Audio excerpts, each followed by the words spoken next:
From silencing triggered feminists Chicken overalls, men are trying to rape us. Not you, please.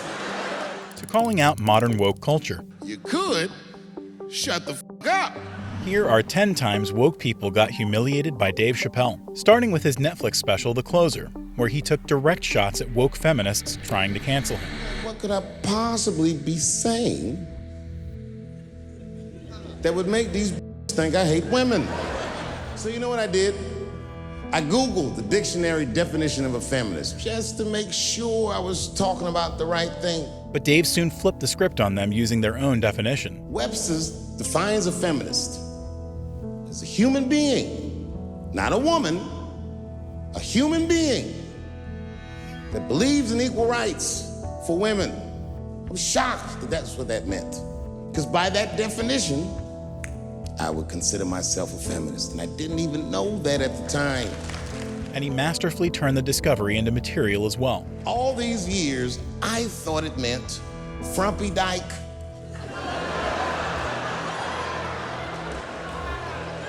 Well, that's who's always talking, to be some chicken overalls. Men are trying to us. Not you, please. Later, Dave shared the list of all the communities that have a problem with him. What is a woman? What is that in this day and time? Is there even such thing as a woman or a man or anything? Now listen, women get mad at me. Gay people get mad at me. Lesbians get mad at me. But I'm gonna tell you right now, and this is true. These transgenders, these want me dead. But despite the risk of getting canceled, Dave still took the trans community to the cleaners. I've gone too far. I've said too much. And I gotta tell you, I'm very worried about it. I'm not even joking. Every time I come out on stage, I be scared. I be looking around the crowd, searching for knuckles and Adam's apples to see where the threats might be coming from. Finishing his set by obliterating the absurdity of pronouns. A came up to me on the street the other day. He said, "Careful, Dave, they after you." I said, "What? One they or many theys?" When The Closer went viral, however, Dave's live show had to be canceled due to his trans jokes, leading him to dim the spotlight on them in his next special, The Dreamers. Now, if you guys came here to this show tonight thinking that I'm gonna make fun of those people again, you've come to the wrong show. I'm not with those people anymore. It wasn't worth the trouble. I ain't saying about trans people. Maybe 3 or 4 times a night, but that is it. But since he couldn't joke about trans people, Dave settled on another target instead. And you wanna know why I'm tired of talking about them? Because these people acted like I needed them to be funny. Well, that's ridiculous. I don't need you. I got a whole new angle. You guys will never see this coming. I ain't doing trans jokes no more. You know what I'm gonna do tonight? Tonight, I'm doing all handicap jokes. And Dave instantly went all in. Well, they're not as organized as the gays. And I love punching down. There's probably a handicap in the back right now, because that's where they usually make them sit. I came here to laugh at transgender people. I didn't know this was gonna make jokes about us. Come on, y'all, let's get the up out of here. Soon, Dave tried to amend things with the trans community. To be honest with you, I've been trying to repair my relationship with the transgender community, because I don't want them to think that I don't like them. And you know how I've been repairing it? I wrote a play. I did, because I know that gays love plays. Little did anyone know, however, that it was just a setup for Dave's final bomb. It's a very sad play, but it's moving. It's about a black transgender woman whose pronoun is sadly nigger. It's a tearjerker. At the end of the play, she dies of loneliness because white liberals don't know how to speak to her. And despite the woke crowd constantly trying to cancel him, Dave's ruthless trans jokes continued again in his next special, Sticks and Stones. Say LeBron James changed his gender. You know what I mean? Okay, can he stay in the NBA, or, because he's a woman, does he have to go to the WNBA, where he will score 840 points a game? And following that, Dave ended the gender argument once and for all. What does it actually mean to be equal? Like, if women are actually equal to men, then there would be no WNBA, would there? You would just be good enough to play in the NBA with us. Or, here's another idea that's gonna be very controversial. You could shut the fuck up. But Dave also had some advice for the Me Too crowd. I'm sorry, ladies, I got a Me Too headache. Y'all is killing me right now. It's really tough to watch what's going on. You know, ladies, I said it in my last special, and I got in a lot of trouble for this. I told you you were right. But the way you're going about it is not going to work. Still on Me Too, Dave pointed out how absurd Louis C.K.'s allegations were. Louis C.K. was a very good friend of mine before he died in that terrible masturbation accident. And it was his room. You read the story. He was masturbating in his own room. That's where he's supposed to masturbate. And then he said, hey, everybody, I'm gonna pull my dick out. Nobody ran for the door or nothing like that. They all just kind of hung out like, I wonder if this guy is serious. But before he moved on, Dave dropped one last reality check. He didn't do anything that you can call the police for. I dare to try. Call the police on him. Hello, police? Yes, I am on the other line with comedian Louis C.K., and I think that he is masturbating while I'm on the phone. You know what the police are gonna say in Atlanta? Well, what are you guys talking about? Just like Dave dismantled his sexism allegations in the special, he also did the same with his racism allegations in an interview with Conan. I am not making fun of the way that white people talk. I am parodying a simple aspect of the white speech pattern. It all started when Conan asked Dave his New Year's resolution. Dave, you know, we all reminisced at the top of the show about our New Year's resolutions. Have you made any? Have you made any promises for the new year? Yes, and this is a big one. A big one for me. I'm going to change my style of comedy. I have been offensive to too many people. But Dave was forced to explain to the woke crowd that his comedy wasn't racist. Sometimes I hear my act, and I might do a white voice. Part of your act. Part of your act. That's right. I'll do a white character. Right. And it might sound a little like this, but when I do those characters, I am not making fun of the way that white people talk. I am parodying a simple aspect of the white speech pattern. That is the absence of rhythm in it.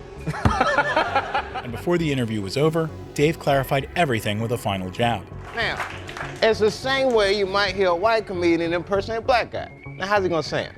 Say, my man, what's happening? Now, I do not get mad, Conan. Right. I can see how to a white guy, a black guy might actually sound like that. Sing-songy, musical. Show me what you're working with. And one is not better than the other.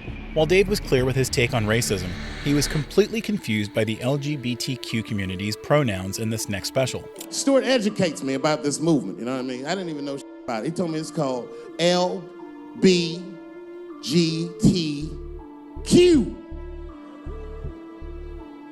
I was like, what the is the Q? Does that even make sense, Q? And Dave was in no mood to play the alphabet game. Turns out Q is like the vowels. That is sometimes Y. It's for gay dudes that don't really know they're gay. You know what I mean? Like prison f***s are like, well, I'm not gay. I'm just sucking these d***s to pass the time. But Dave's jokes slowly pointed out how some communities are treated better than others. I was like, how the f*** are transgender people beating black people in the discrimination Olympics? If the police shot half as many transgenders as they did last year, it'd be a f***ing war in LA. I know black dudes in Brooklyn, hard street motherfuckers, that wear high heels just to feel safe.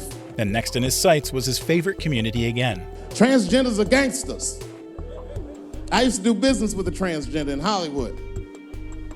Man, everybody would be scared of her in the boardroom. She walk in there, newly minted woman, high heels, purse.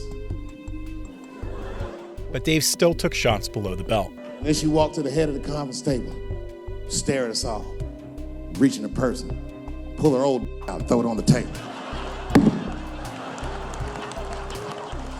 Let's talk business, gentlemen. Ah! Scary as If your best friend pitched that to you, you'd be horrified. And before his set finished, he dropped one last bomb. Yo, nigga, let's go to the hospital and cut our off and make out of them shit. What? Can't we just get matching jackets or tattoos or something? Sure, that's what you want to do? There's only one way to find out. Wu-Tang, bow, bow. Just like he exposed the absurdity of the LGBTQ community, he also called out the pointlessness of racism decades earlier in his 1993 special. New York City in Washington Square Park, they got these two big trees where they used to hang criminals back in the old days. But they would hang white people and black people on different trees. Like that's gonna hurt our feelings, you know. Like you're gonna see a bunch of black people marching, we want to be hung on the same trees as y'all. His old takes on racism went unopposed, unlike his trans jokes, which would land him in trouble once again. I don't know why or how everybody got this goddamn sensitive. You know who hates me the most? The transgender community. Yo, yeah, these motherfuckers. I mean, I didn't realize how bad it was. These motherfuckers. I was really mad about that last Netflix special. And Dave gave the entire woke community a reality check.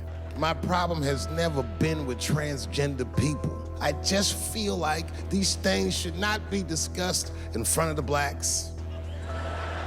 It's fucking insulting, all this talk about how these people feel inside. Since when has America given a how any of us feel inside?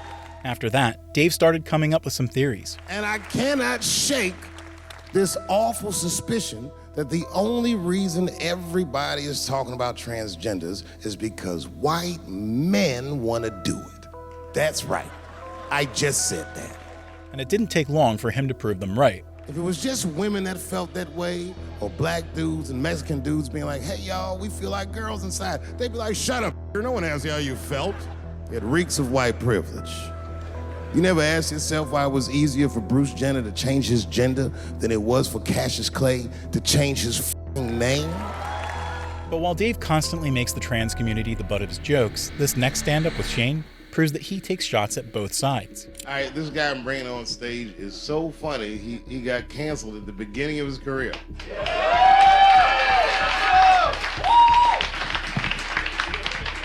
Please welcome from almost Saturday Night Live, Shane Gillis. Shane, you once did a joke that I love, and I hate making requests. I saw you do a joke about Donald Trump getting shot. But Shane's joke was one that aged like fine wine. No. I said, of all the presidents, I think it's fair to say Donald Trump would be the funniest one to see get shot. Just because he'd be in the middle of a speech talking shit. Just, you're gay. And it only got better. The shooter would be coming out and be like, sit down, get down. What a loser, get down, sit down. But just the noise he would make when he got hit, even if you love Donald Trump, it would be funny. As soon as he got hit, he'd be like, ah. Nevertheless, the woke crowd still trolled him after getting COVID, and Dave silenced them once and for all on his Netflix special, Redemption Song. You see that, Dave Chappelle?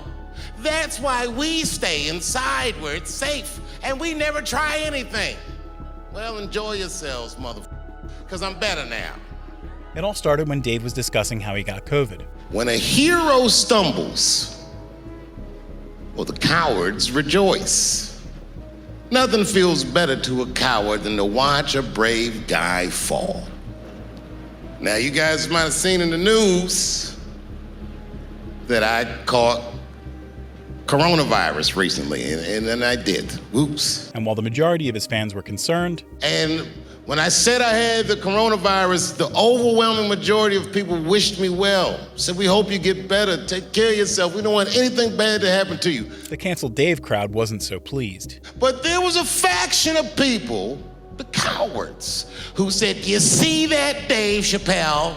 That's why we stay inside where it's safe, and we never try anything. Well, enjoy yourselves, motherfucker, because I'm better now. While Dave silenced a small section of his haters in the special, he humiliated the entirety of San Francisco in this next show with gay jokes. Thanks for coming out, and thanks for making them feel comfortable in the gayest place on earth. You guys got Disney World jealous out this motherfucker. And Dave kept pushing the roast pedal on the entire city. Man, I didn't really think it was that gay at first. I was like, what is everybody? Because when I was coming out here, everyone was like, man, that place is really gay. I was like, what the f is everybody talking about? It's not so gay. And then I wandered into that Castro. God dang, I said, this is America's right here. This is deep. Later, Dave made an interesting claim. From now on, I smoke weed exclusively with white people. Calm down, motherfuckers. You win by default. You got good weed conversation. All white people talk about when they get high is other times that they got high. But just when everyone thought they were over, Dave's gay jokes popped up again. Every time white dudes pass out around each other, they always do some borderline gay shit when the guys are sleeping.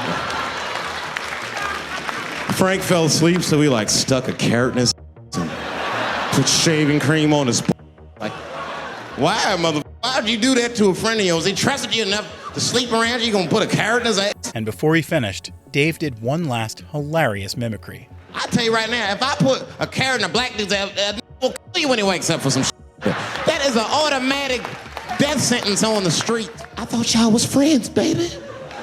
What happened? He was drinking, and I fell asleep at his house, and while I was sleeping, right? I'm just gonna kill that motherfucker, all right? That's all you need to know. Carrots.